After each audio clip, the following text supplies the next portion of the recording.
Welcome to the Life Self-Mastery Podcast, where we bring in entrepreneurs who have created online businesses and improved their lifestyles. Here's your host, Rohit Malhotra.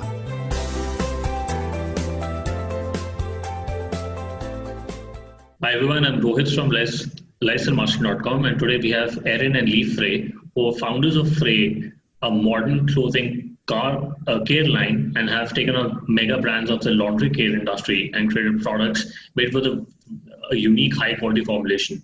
Frey has just graduated from the prestigious YCombinator in San Francisco. Leif is a graduate from Georgetown University, and Erin is a graduate of Dartmouth College. Welcome to the show, guys.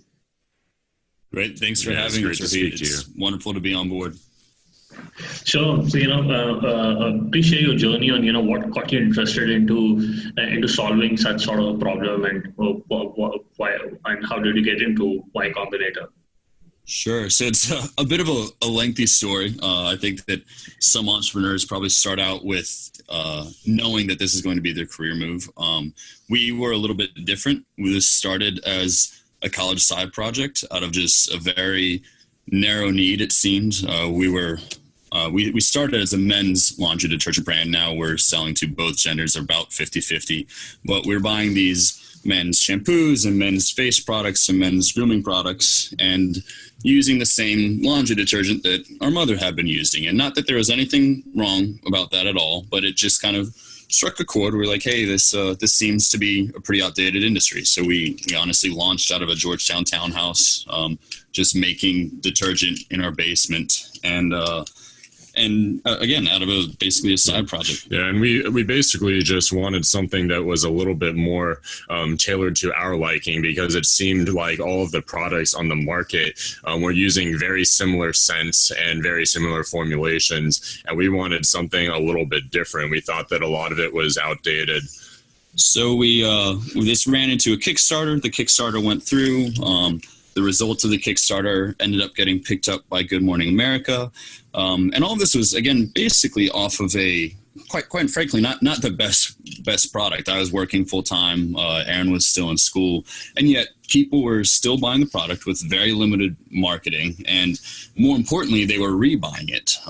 So something about what we were building had struck a nerve with people. And so eventually it hit this point of traction where we truthfully couldn't ignore it anymore. And we kind of stopped and looked around, and it was, this was probably a year or two after Dollar Shave Club had sold. And we realized that there were some huge market shifts going on. Laundry is one of the most personal aspects of a person's life, right? Everything you wear, but also all the towels that you dry off with, the sheets that you sleep in, and everything in between goes through your laundry. And yet all the products and formulations hadn't really been changed in 10 to 20 years. They were dangerous for your clothing. They were dangerous for you. They were dangerous for the environment. And so we realized that, hey, this isn't just a niche market. This is a clearly untapped opportunity that nobody had really decided to take on. So we rebranded and built the formulation from scratch, and then launched in earnest fall 2016. And so now we went full time around fall 2017, and around earlier 2017, and then we started growing 20% month over month. Once we both went full time, picked up tens of thousands of customers, made it into Y Combinator, just finished a round. Yeah. And so although we started off basically just doing something because we were interested in it and thought that it was fun. But again, once Good Morning America picked us up, we really booked down and did our research, and looked for what we could create that we thought actually could succeed. And so what we realized is that we didn't want to have to compete with a lot of the other major leading brands of laundry detergent. So we wanted to be something that they could not be. And what many of them can't be is a sort of higher end brand. And so so that's when we started branding ourselves as a clothing care line rather than just a laundry detergent. We worked with a chemical manufacturing company with like 30 plus years of experience to create a formulation that really was exceptional. Like, it was great for your clothing. It was great for the environment. And we worked with a professional fragrance house to create a scent inspired by some of the top like men's fragrances. And that sort of opens up a market that other leading brands couldn't access. So like Saks Fifth Avenue reached out to sell our products. We focus on direct to consumer, but of course, if Saks Fifth Avenue reaches out to us, and we'd be happy to sell them our products. And the thing is that Saks Fifth Avenue would never sell just a laundry detergent, but they will sell a clothing care line. And so we're sort of blending these three massive industries, like the $150 billion laundry detergent industry. Menswear and women's wear industries are worth over $1 trillion, and there's a $72 billion fragrance industry. So the opportunity here is massive. Yeah, I mean, that's totally an amazing story. And when I got to hear about you guys, that you are going against the big brands, I'm pretty surprised that the repeatable numbers are really good. So can I talk about the competitors in your space, or do you think when it comes to private label laundry brands, you're the only ones out there? Sorry, can you say that one more time? Apologies. Yeah. No, I want to know: are you the only private label brand who's going against the bigger brands, or can you talk more about your competition? Sure. Yeah, and so we're. I guess private label is one of the words for it. This is a custom formulation that we just filed a patent on. So we're not white labeling another formulation. This is ours. And Erin touched on this a little bit, but the interesting reality is that the big brand stories don't really resonate with too many people. We don't want to name like specific brands, but you can imagine that the over the shelf brands, people aren't buying them because they resonate with them on a brand level where, hey, I want to buy this brightly colored jug of, watered down blue goo. They're buying it just because it's habitual, right? And yet again, it's a super personal part of somebody's life. So we're kind of the only brand moving in this market to tell a brand story and create a value proposition that we want to resonate with the consumer on a personal level. And so there's this massive upcoming demographic of people who care more about the details regarding their scent, their appearance, and their clothing. And so we are sort of creating products that have just like a very different branding style to help better care for your clothing, to help, it has a scent inspired by some of the top like fragrances. And it's really just a very different brand than anything else out there. And obviously the consumption model is different as well. Most existing brands are very focused on brick and mortar. We're one of the few, if not the only, doing a subscription service through our own website and not through Amazon. And so the kind of vision here is to drive people to our website where they have an amazing brand experience. They order a product that really resonates them with, that they love. And then truthfully, hopefully we never see them back on the website again, because it's a passive reorder through a subscription or a passive reorder through a future SMS reordering launch. And that's both great for the consumer because it just makes their life easier, and it's great as a business model as well. And obviously the subscription service has been proven time and time again, but it just hasn't really been done within laundry detergent effectively in our mind. Interesting, because the millennials and Generation Z buying behavior is very different from baby boomers and the other people. So they want. So is it true that they want customization, or they would want a little more personalization in the buying behavior when they're looking at buying products? Absolutely. It's kind of this fundamental shift in consumerism as a whole going on, and obviously the younger generations are are kind of the leaders in this, the Generation X and Millennials, but it's honestly trickling upwards in our mind to the older generations as well. And this difference, this change in consumption is that people, again, are buying into brands that resonate with them. And it doesn't necessarily buying a premium brand, but almost everybody is investing in their clothing, for instance, in some way, shape, or form. And it might not be monetarily. It might just be spending time to pick out their clothing. But it's all about this kind of telling your own personal brand story, truthfully, right? And your own personal brand story might involve, hey, I buy from this brand of clothing, from this line of hair products, from this line of grooming products, and we want to bring, again, laundry detergent into that mix. And as you touched on, it's part of this customization, it's part of this quote unquote for me consumption. And there's also so there are a million different clothing brands that are cropping up every single year.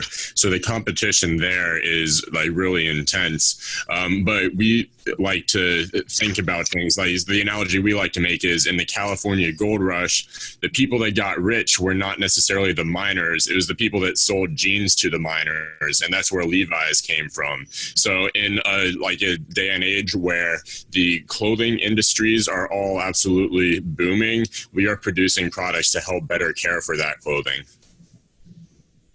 Interesting. So, let's talk about, where do you manufacture your products, or is it made in USA or is it made in China? How do you source the products? Yeah, so we're actually, almost every single one of our products is made within the US. That's important to us, as well as important to the business model. Not importing products shortens our supply chain, which helps massively with product launches. It helps massively from a cash flow perspective. It helps massively with inventory planning.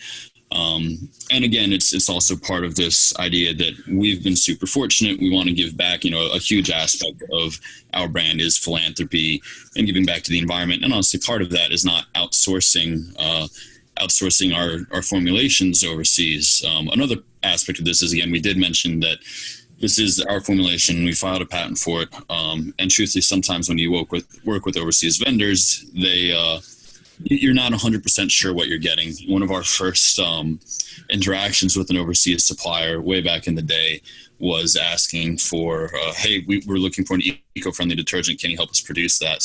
And they said, sure, we can put eco-friendly on the label. And we said, no, can you help us produce an eco-friendly detergent? And they said, sure, we can put eco-friendly on the label.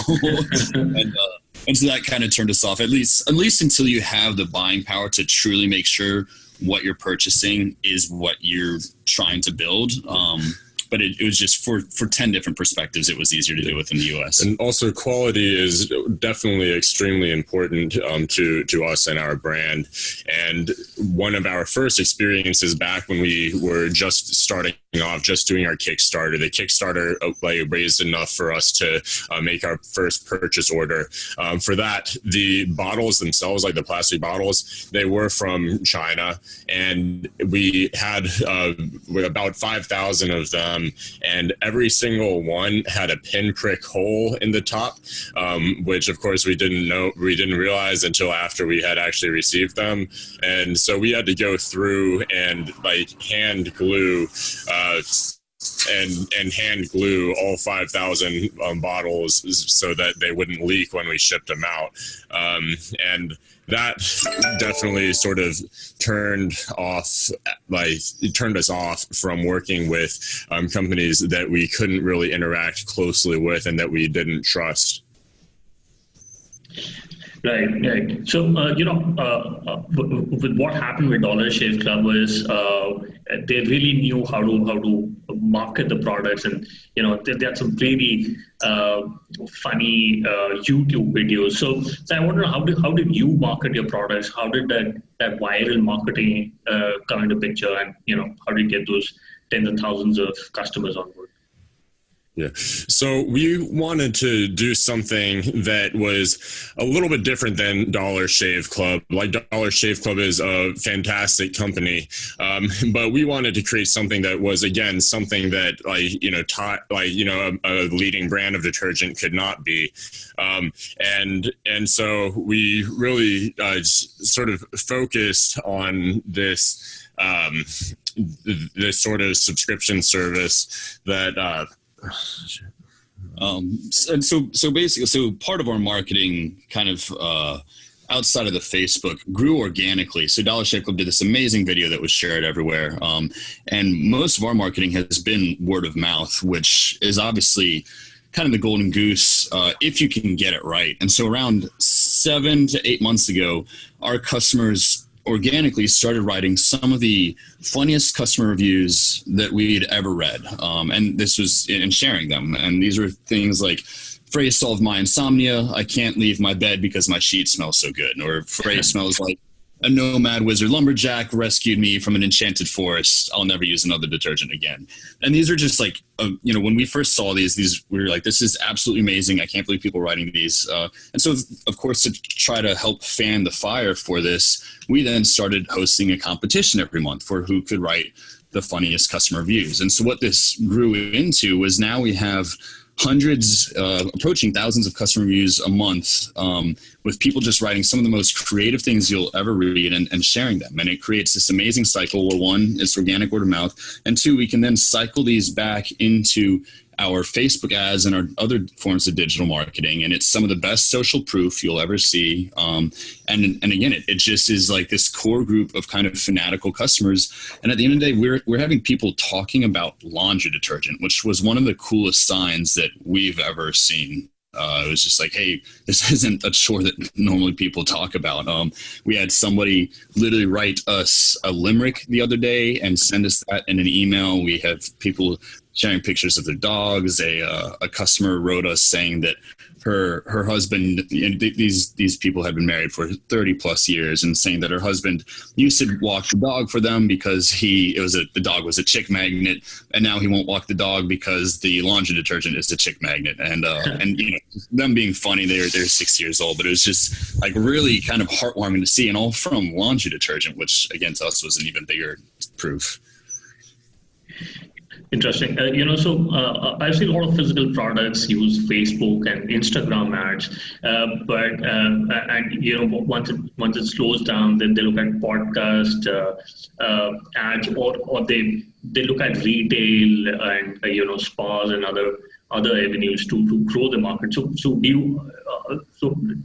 you focused only on online, or do you think it's a good strategy to look at offline, marketing spaces like retail stores and other distribution centers?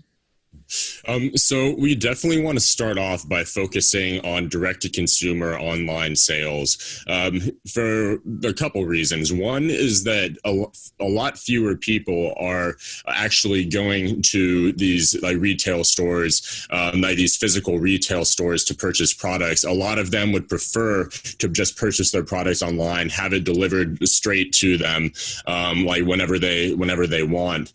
And so we are sort of helping out with that. And the other thing is that we're definitely earlier than some of these brands and smaller, obviously, than most of them. And so the consumer data that you have access to when people purchase through your site and when you have direct access to your consumers is massive, right? Where before every purchase order we place, for example, we can survey all of our customers, figure out what we're doing right, what we're doing wrong, what they'd like to improve upon, what they'd like to change. And obviously that doesn't even touch on the A/B test we can run on our website as we drive traffic to it. So what we've been focusing on is until we have perfect product market fit, or as close as we can get to it, the product that we keep iterating on and making better, we want to focus as much online as possible so that we can internalize that customer feedback and make a better product. And then once we feel that we have a fantastic product that's ready to make the switch into retail stores, we'll make that flip. And Harry's obviously did a wonderful job of this. They waited a good amount of time, but once they made the switch into Target, something like 60% of target customers had already heard of Harry's, and they just started kind of blowing their sales out of the water. And I don't think we'd wait that long, but it's just a wonderful way to be able to internalize customer feedback and iterate on it very quickly. Got it. And I want to talk about the unit economics. If you couple talking about the revenue numbers that you've been doing in 2018, and what are the customer acquisition costs for getting a customer on board? Sure. So I think that every online brand, and you hinted at this slightly in the last question, has been seeing increased digital marketing costs as Facebook, kind of pulls back on some of their targeting capabilities and everything else. And so the great thing about running a consumption business such as ourselves or consumable is that we do not need to be focused on profitability on our first purchase because our lifetime value, again, people on average reorder our products every 2.5 months. Our retention rates are incredibly high. And so with fashion brands or clothing brands, you often have to pay to repurchase your customers, right? Where you basically have to resell them your new line of products every season. And with laundry detergent, very much not the case. So our blended, because we won't go into the super specific numbers just because it's constantly changing. But our blended acquisition costs sit around the value of our per purchase. So after profit margins, we're reasonably below profitability on the first purchase, but we're across the board making that back on the second purchase. So from a cash flow perspective, payback period is less than 3 months, which is a good place to be in. And then every place back from where every purchase after that, again, we're not paying for retention. They just come back organically. So it's almost a pure profitability from that point. And so that fits more in line with, that's the grooming models and the shaving models. The nice thing about laundry detergent versus shaving is that you never have to worry about somebody deciding that they want to start experimenting with a 5 o'clock shadow.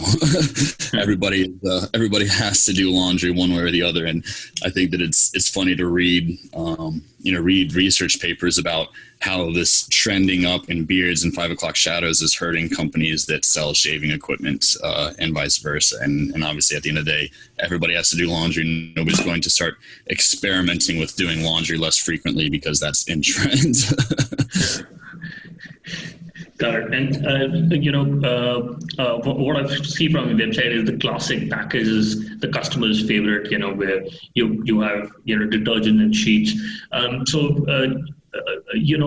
to talk about the target audience. You started off with men, but now you also start reaching out to women. So do you think men or most of the buyers and women are influencers, or do you think it's the other way around for your particular brand? So in the past, it used to be that women would be the primary purchasers and doers of laundry and other clothing care chores. But things we thought that was in a way sort of wrong, that a lot of companies were perpetuating these outdated stereotypes. And so we wanted to sort of target men a little bit more, especially considering that there is such a large upcoming group of men who care more about their clothing and their scent and details and everything, and are willing to invest in themselves. For the same reason why a lot of people will purchase a shoe care kit to take care of an expensive pair of shoes. People spend a lot more on clothing on average per year than they do on shoes.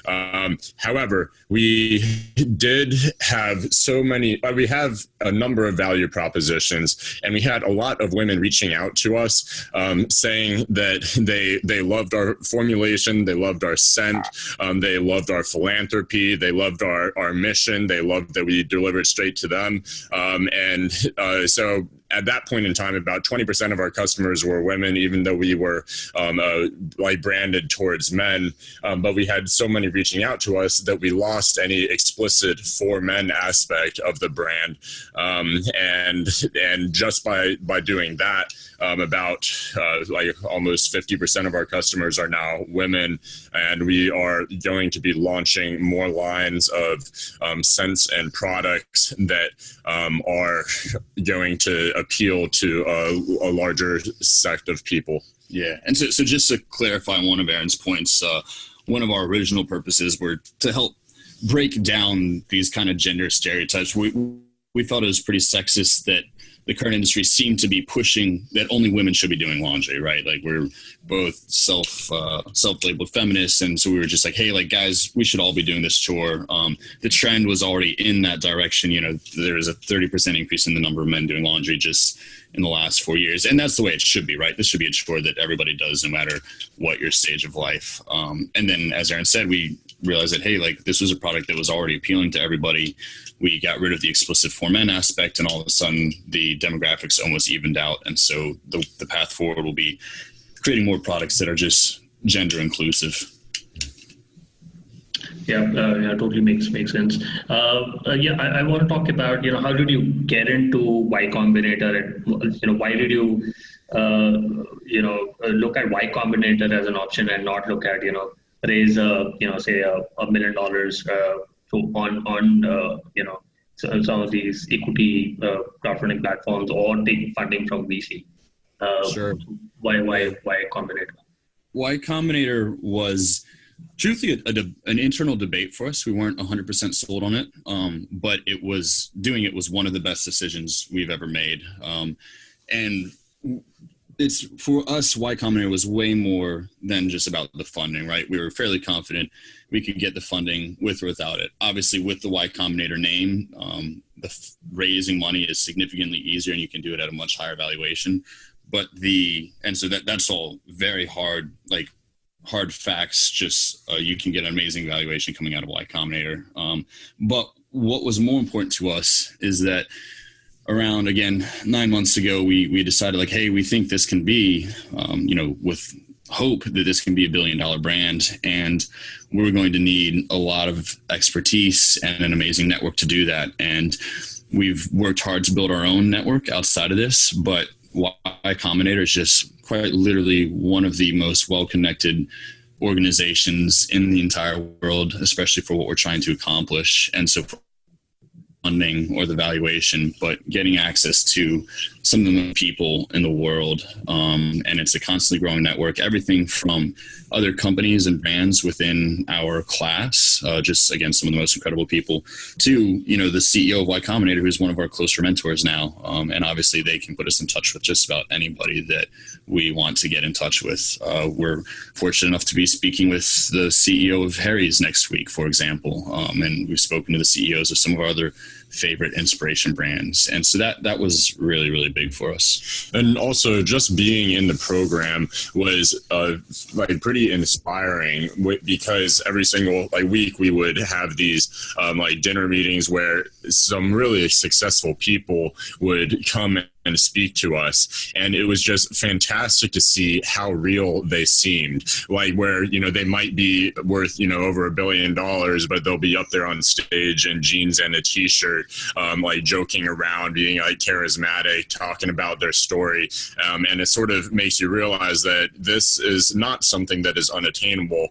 This is something where if you have a good idea, if you believe in it, if you follow through with it, and just try and help your company survive at all costs, then you will eventually, hopefully, be able to have that potential to become a $1 billion brand.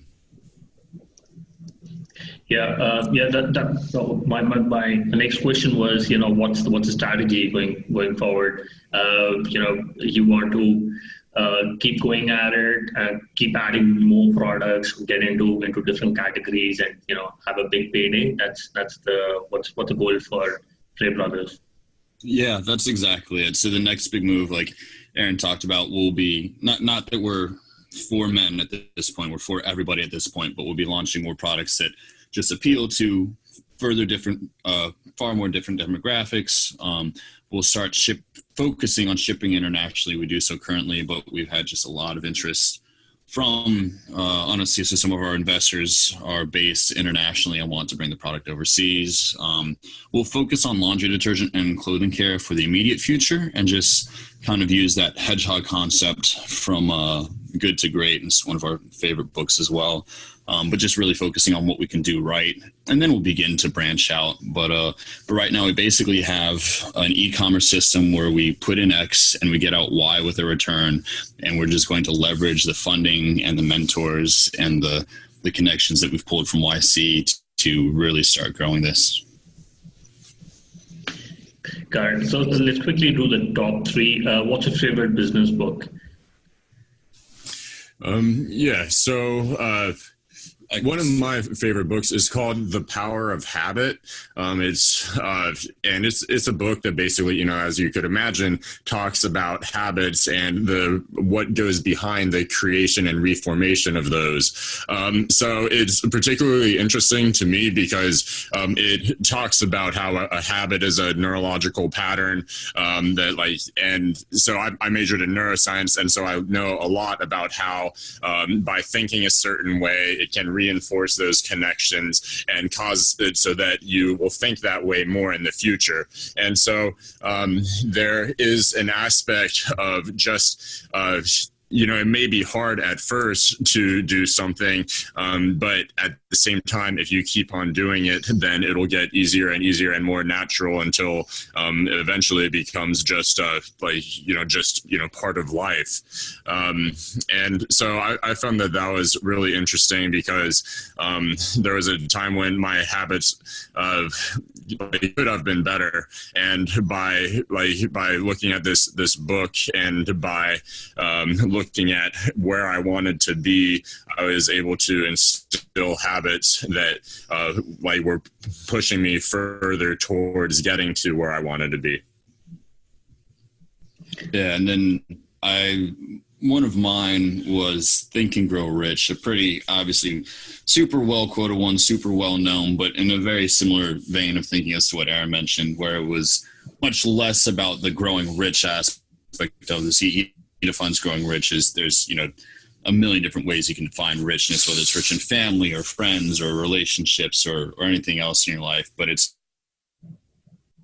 positive affirmations and as cliche as it sounds, just literally believing and articulating it out loud that you can get to where you want to go. And I think that kind of positive mentality instilled through your life can make everything better, even in really dark times. Okay, and if you could go back in time when you started your current business, what is the one thing you would have focused on? Yeah, so I think we would have made the switch, at least for me, I would have made the switch to this sooner. It definitely took us probably longer than it should have to realize that this had massive potential. And we were really excited to be working on it, but I think we looked at it as a side project for too long. And we would have been maybe a year more ahead of ourselves if we had started earlier. And so again, I think that stems partly from not necessarily lack of belief, but just as Erin touched on earlier, anybody can do this if you just work hard enough and you really put all you have into it. Okay, and what's your favorite online tool? Erin and Leif, would you talk about your favorite online tools? So I find Boomerang for Gmail extremely helpful. It's just a way to, make it so that you can send email reminders and things like that. It's a very simple tool, but it is very helpful. And so I like to use that to remind myself of various tasks that I need to come back to. And I personally love Pocket. It's just a way to save articles to read later. Kind of like YouTube holes, I find myself going down these article holes where you read one article and there's just it delves you into these interesting trains of thoughts that you want to learn more about, but you can all of a sudden look and realize that you can read 5 minutes. It's a great way to kind of save them, and you can save from a desktop, puts it onto your phone way when you're commuting or walking around or whatever. You can bring it back up to read later, and it's just a really neat time saver. Awesome. And what is the best way people can reach out to you and know more about Leif Frey? Yeah, sure. They can reach out through the website. We still handle a lot of the customer emails personally, and those that we don't handle personally, we have the sister of our CTO handle. So someone who's very close to us. Customer service is one of the most important aspects, and we get directly to us. And yeah, would welcome. One of the things we pride ourselves on is taking critique and feedback super near and dear. So would love for anybody listening to feel free to reach out. Awesome. Thank you very much, Erin and Leif, for coming on to the show. I really enjoyed speaking to you, and a really smart product that you've launched. Thanks a lot, guys. Thank you. Thank you so much. It was great speaking to you too. It was wonderful being on. Thank you.